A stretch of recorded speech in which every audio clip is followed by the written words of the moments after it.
우리 말씀의 제목은 마지막 중보기도를 부탁해요. 마지막 중보기도를 부탁해요 라는 제목으로 하나님 말씀 선포하겠습니다.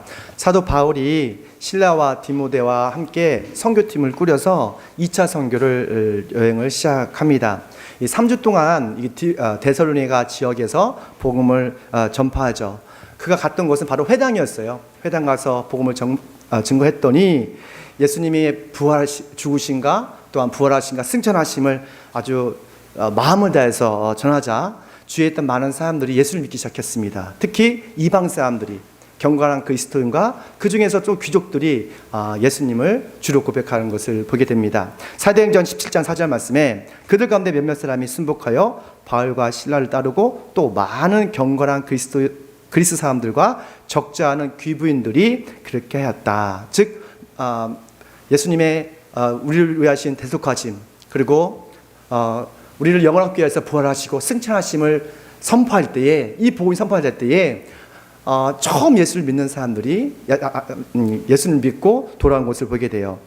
사도 바울과 선교팀은 3주 동안 야손의 집에서 데살로니가 교회 가정교회를 세우고 아테네로 떠납니다. 그 후로 데살로니가 교회에 큰 문제가 있었어요. 무슨 문제였냐면 주님이 곧 오신다는 거예요. 종말이 가까워졌다는 거예요.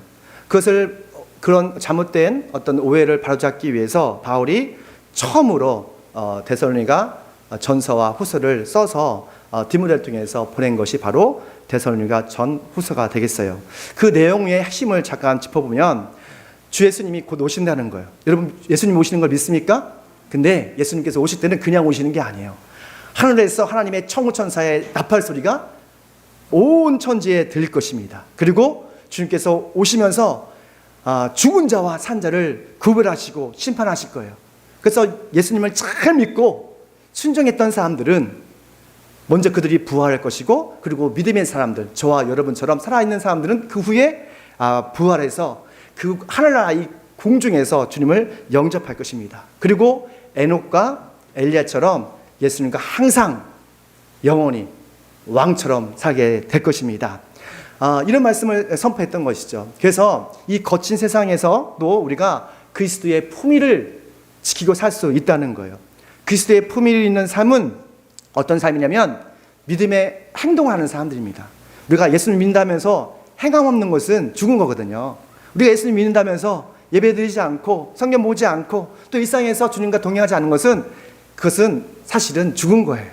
그리고 사랑의 수고가 있는 사람들이에요. 사랑의 수고, 사랑의 헌신이 있는 사람이에요. 그리고 소망의 인내로 꿋꿋하게 끝까지 주님 오실 때까지 신앙의 생활을 하는 사람, 이것이 바로 그리스도의 품이 있는 삶이죠. 또한 주 예수님이 다시 오실 때까지 우리가 기도와 말씀으로 영혼과 몸을 아주 힘없고 건강하게 지키는 것, 유지하는 것, 이것이 바로 그리스도의 품이 있는 삶이에요. 이런 말을 한 후에 사도 바울이 마지막으로 데살로니가에 있는 형제와 자매에게 중보 기도를 부탁해요. 그의 마지막 중보 기도에 담긴 영적 메시지는 무엇이고, 그걸 통해서 우리가 주신 하나님의 은혜는 무엇인지 함께 살펴보겠습니다. 함께 읽습니다. 시작. 복음의 영광을 위하여 기도를 부탁합니다. 아멘. 복음에는 영광이 있어요. 복음을 듣는 순간 한 사람이 변하고 그 가정이 변하고 그 직장이 변하는 것을 보게 됩니다. 우리 1절 말씀 보니까 함께 읽습니다. 마지막으로 형제 자매 여러분, 주님의 말씀이 여러분에게 퍼진 것 같이 각처에 속히 퍼져서 영광스럽게 되도록 우리를 위하여 기도해 주십시오 라고 말합니다. 사도 바울의 기도는 참 영성이 느껴지지 않아요? 대부분의 사람들은 일상적인 문제 놓고 기도해요. 여러분, 목사님 저를 기도해 주세요 하면 대부분의 사람이 가정 문제예요. 직장 문제예요. 또한 자녀 문제예요. 이런 문제를 놓고 우리가 일상적인 문제를 놓고 기도하는 거 주님께서 다 들어주세요. 이런 기도도 필요합니다. 그런데요, 좀 더 성숙한 사람들은 이것뿐만 아니라 한 가지 더 있어요. 그 바로 교회의 부흥을 위해서 기도하는 거예요. 그리고 하나님의 선교를 위해서 기도하는 거예요. 세계 선교를 위해서 기도하는 것. 이것이 좀 더 성숙한 기도예요. 예수님께서 하늘로 승천하시면서 바로 직진하신 정말 주옥 같은 유언 같은 말씀이 있습니다. 사도행전 1장 8절 말씀이에요. 자, 들어보십시오. 그러나 성령이 너에게 내리시면 너희는 능력을 받고 예루살렘과 온 유다와 사마리아에게서 그리고 마침내 땅끝까지 이르러 내 증인이 될 것이다. 아멘. 성령이 임하시면 예루살렘을 비롯해서 땅끝까지 너희들은 복음의 증인이 되라 라고 말하고 있어요. 이것은 주님께서 우리에게 주신 명령이고 유언입니다. 우리가 부모님이 유언은 되게 지키려고 노력하지 않습니까? 예수님께서 유언으로 남긴 말씀이에요. 예수님을 믿으면 좋든 싫든 우리는 복음의 증인이 됩니다. 저와 여러분 복음의 증인이에요. 다른 말을 말하면 그리스도의 대사라는 거예요. 우리는 천국에서 파송된 그리스도의 대사예요. 하늘에서 파송된 하나님의 대사예요. 대사는 우리의 일과 직장을 통해서 하나님께 영광 돌리는 삶을 사는 사람들입니다. 왜냐하면 복음에 놀라운 영광이 있기 때문에 그래요. 우리 앞에 사진 보시면 우리 어릴 적부터 그 손발이 없는 태어난 닉 부치치라는 분이 계십니다. 여러분 잘 아시죠? 이분이 이번에 결혼을 해서 아이가 4명이 됐어요. 청년들이요, 왜 결혼하는지 모르겠어요. 결혼하셔서 아이를 적어도 죽음 이상은 낳으셔야 됩니다. 아셨죠? 기도하십시오. 네. 너무 아름답지 않습니까? 아내도 잘 아름다워요. 근데 이분이 복음을 만나기 전에는 자기의 형편 때문에 자살까지 하고 싶었대요. 근데 죽을 수가 없었대요. 죽을 수 있는 그런 게 없으니까, 만질 수도 없으니까 그런 처절한 상황이 있었어요. 근데 이분이 복음을 만났어요. 예수님을 영접했어요. 그리고 가는 곳곳마다 아주 복음을 증거하고 희망을 줬어요. 그래서 4억 명 이상의 복음을 전했다고 하더라고요. 근데 몇 달 전에 이 닉 부치치가 헝가리 대통령을 만나게 됩니다. 그리고 오른 왼쪽에 보시면 그 헝가리 대통령에게 복음을 준 거예요. 헝가리 대통령인 빅토르 오르반과 함께 그 자리에서 영접 기도를 하게 됩니다. 그 영접 기도 통해서 이 헝가리 빅토르 오르반이 예수를 영접하게 돼요. 놀라운 일이 그날에서 이루어지기 시작했어요. 뭐냐면 유럽은 대개 동성애를 찬성해요. 차별금지법을 통과시켰는데 여기는 차별금지법을 반대했어요. 그리고 또 18살 이하는 동성애 적금금지법을 통과시켰어요. 요즘 한국도 그렇고 세계적으로 악한 마귀가 인권이라는 교묘한 말로 동성애, 스와핑, 트랜스젠더 이 모든 것들을 합법화하고 있어요. 이러한 행위는 이름만 바뀌었지 바알과 아세라를 숭배하는 것과 똑같습니다.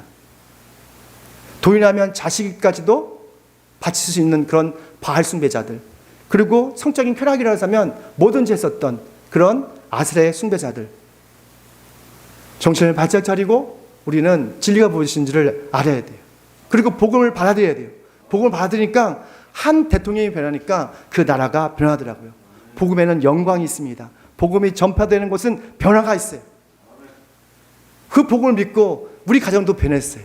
여러분 가정도 변화하고 있지 않습니까? 이게 바로 복음의 영광이에요. 이 복음의 주변인이 아니라 정말 복음의 주인공으로 살아가는 저희들 되시길 축원합니다. 두 번째 함께 했습니다. 시작. 믿음의 영광을 위해서 기도를 부탁합니다. 믿음에도 영광이 있습니다. 믿음이 없는 사람들은 꼰대로 사는 경향이 있더라고요. 우리 2절 말씀 함께 읽습니다. 시작. 또 우리가 심술 굽고 악한 사람에게서 벗어나도록 기도해 주십시오. 사람마다 믿음을 가지고 있는 것이 아닙니다. 여기 보십시오. 심술 굳은 사람, 악한 사람이 있어요. 여러분 직장에 가면 참 꼰대 같은 사람이 있어요. 자신의 직위와 직책으로 거들먹거리고 힘들게 하고 어렵게 하고 아랫사람을 막 부리는 사람들이 있는 것을 보게 돼요. 그게 뭐예요? 믿음이 없어서 그래요. 그들이 가지고 있는 믿음이 있긴 있는데 바로 이성적인 믿음이죠. 이성적 믿음으로 사는 사람은 좀 꼰대짓을 할 때가 있어요. 사도 바울이 실라와 디모데와 함께 복음을 전했어요. 다양한 사람 만들었죠. 유대인들 만나고 그리스 사람들 만나고 각종 사람들 만났어요. 근데 그들 중에 이성적 믿음이 있는 사람들이 있어요. 그들은 나름 과학적인 사실을 가지고 이성적으로 살았던 사람들이죠. 그런데 바울이 예수님의 죽으심과 부활하심, 승천하심, 그 오실 것을 복음을 증거하니까 듣지를 않는 거예요. 왜냐하면 이해가 안 가니까. 자신의 생각으로, 짧은 생각으로 이해가 안 되니까 그것을 거부하는 거예요. 자기가 거부할 뿐만 아니라 주변에 있는 사람들까지도, 예수를 믿는 사람까지도 믿지 말라고 방해를 했던 것이죠. 이성적 믿음을 사는 사람은 과학적인 사실만 믿습니다. 하지만 예수를 믿는 사람들은 이성적 믿음을 넘어서 초월적 믿음을 갖고 있어요. 히브리서 11장 1절 말씀에 믿음은 바라는 것들의 확신이요 보이지 않는 것의 증거다. 내가 보여서 믿는 것이 아니라 보이지 않고 믿음을 통해서 보이지 않는 세계를 보고, 또한 주님의 영광을 보고, 또한 주님께서 오늘 이 시간 우리가 함께 하신 것을 바라보는 거예요. 믿음의 창조자이시고 완성자이신 예수 그리스도를 믿으면 믿음의 영광을 경험하게 되는 거예요. 내일이 종말이 와도, 내일 세상이 망해들지라도 우리 안에는 약간의 두려움이 있지만, 떨림이 있지만 두려워하지 않습니다. 왜냐하면 예수님께서 나와 항상 함께 하신다는 믿음이 있기 때문에 그래요. 그래서 사도 바울은 종말이 가까웠음에도 불구하고 데살로니가 교인들에게 두려워하지 말라고 해요.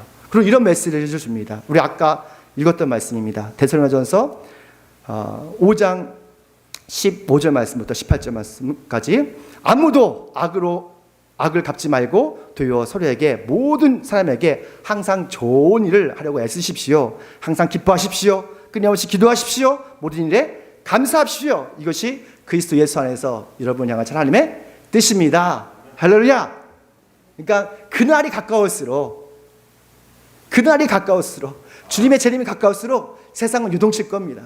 코로나 바이러스보다 더 끔찍한 바이러스들이 나타날 거예요. 그때 놀라지 마십시오. 그런 걸 볼수록 우리는 더 좋은 일을 하셔야 돼요. 그리고 항상 주님을 바라보면서 기뻐하셔야 돼요. 감사하셔야 돼요. 그리고 기도의 삶, 예배자의 삶을 사십시오.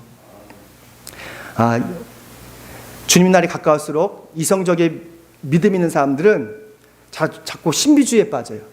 주님께서 내려오시니까 모든 곡기를 다 끊고 산으로 가자. 산으로 가서 오직 기도와 말씀으로만 살자. 라는 사람들이 있어요. 신비주의. 주님 오시는데 깎어 먹고 마시자. 즐기자. 쾌락주의.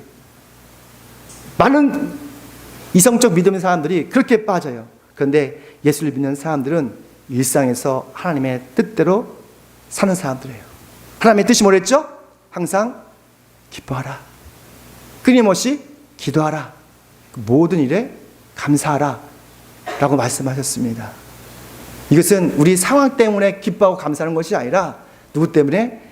여러분 안에 계신 그 예수님 때문에, 나에게 영원한 생명을 주신 그 예수님 때문에 우리가 기뻐하는 것. 이것이 바로 믿음의 영광이고 믿음의 능력입니다. 히브리서 11장 33절 말씀에 그들은 믿음으로 나를 정복하고 정의를 실천하고 약속된 것을 받고 사자의 입을 막고 불의의 위력을 꺾고 칼날을 피하고 약한 데서 강해지고 전쟁에서 용맹을 떨치고 외국 군대를 물리쳤습니다. 여러분, 믿음을 품으십시오. 이성적인 믿음이 아니라 예수님의 믿음을 가지십시오. 그러면 불가능이 가능케 하시는 그 하나님의 능력이 여러분 통해서 현실될 것입니다. 마지막입니다. 함께 있습니다. 시작. 아멘. 우리 사랑의 영광이 있습니다. 우리 5절 말씀 5절 말씀 함께 있습니다. 시작. 주님께서 여러분의 마음을 인도하셔서 여러분이 하나님께서 사랑하신 것 같이 사랑하고 그리스도께서 인내하신 것 같이 인내하시길 바랍니다. 아멘. 주님의 날이 가까울수록, 종말이 가까울수록 우리가 느껴지는 게 있어요. 우리 주변을 믿음의 눈으로 보면 정말 주님이 가까이 왔다는 것을 느낄 수가 있어요. 세계 각처에서 가뭄이 더 심해지고 내년에는 곡식값이 아주 급등한다고 하더라고요. 왜냐하면 남미에 있는 많은 어떤 곡식 창고였던 많은 지역들이 흉년으로 농사를 너무 많이 못 졌대요. 너무 심각한 일하더라고요. 그리고 홍수도, 온난화 이런 걸로 극심한 기후변화가 있지 않습니까? 이런 걸 통해서 우리는 종말이 점점 가까이 오고 있구나 라는 것을 여러분 느끼셔야 돼요.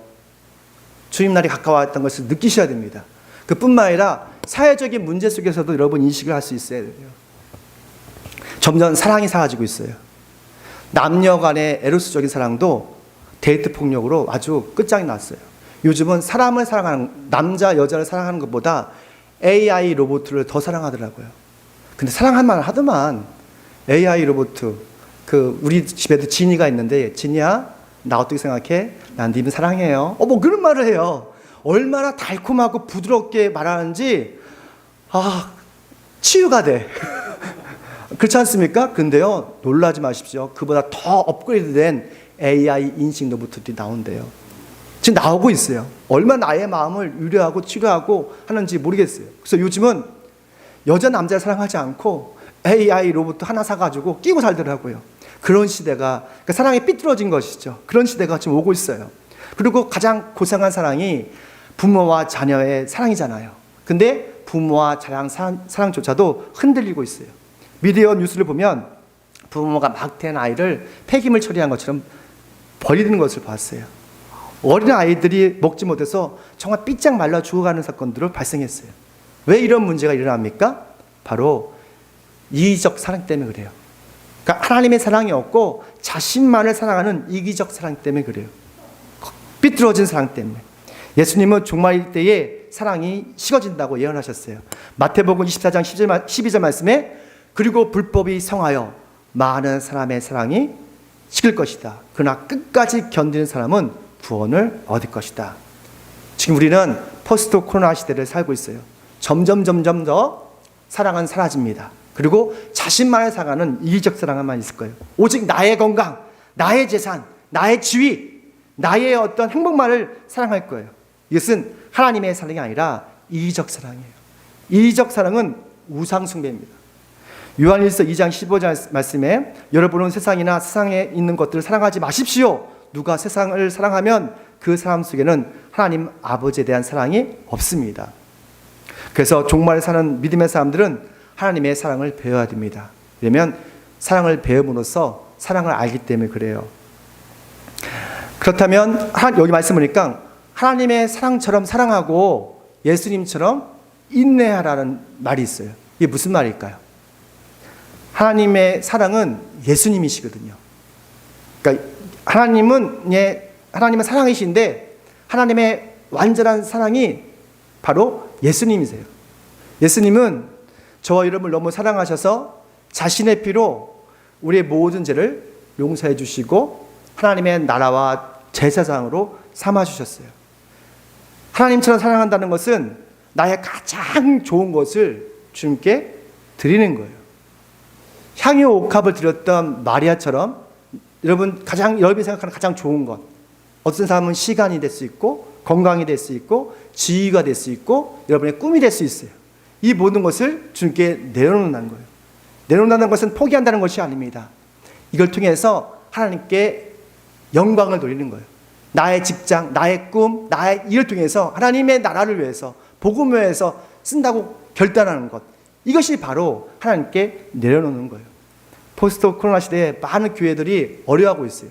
근데 놀랍게도 우리는 선교적 삶을 사는 우리 더불어 교회와 하나님의 은혜로 그래도 지속적으로 선교와 구제를 하고 있습니다.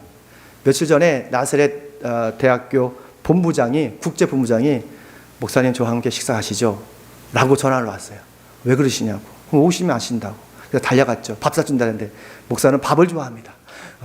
그래서 달려가서 밥을 맛있게 먹었어요. 그리고 조그만 선물을 주시더라고요. 성경을 주셨어요. 이런 거 왜 주세요? 했더니 우리 교회에서 사실 유학생에게 장학금을 조금 드렸어요. 한국에 온 유학생들이 많습니다. 생활적으로 어려운 학생들에게 우리가 장학금을 줌을 통해서 그들이 정말 교회와 그리고 한국 교회에 대해서 좋은 이미지를 주기 위해서 선교하는 차원에서 장학금을 드렸어요. 그래서 너무 고맙다고. 점점 더 우리 한국 위상이 높아지면서 세계에서 많은 유학생들이 오고 있습니다. 우리가 머리 나가지 않아도 이곳에서 조금만 섬기면, 상하랑으로 섬기면 얼마든지 선교할 수가 있어요. 그래서 몽골 사람들이 올 거예요. 인도 사람들이 올 거예요. 아멘 안 하시네. 차가 넘칠 거 믿습니다. 우리 교회가 국제적인 인터내셔널 처치가 될 걸 믿습니다. 그럴 때에 너무 각박하게 생각하지 마시고 그들 좀 섬겨줬으면 좋겠어요. 뭐로? 십자가의 사랑으로. 그러면 우리가 멀리 나가지 않아도 여기서 선교하는 거예요.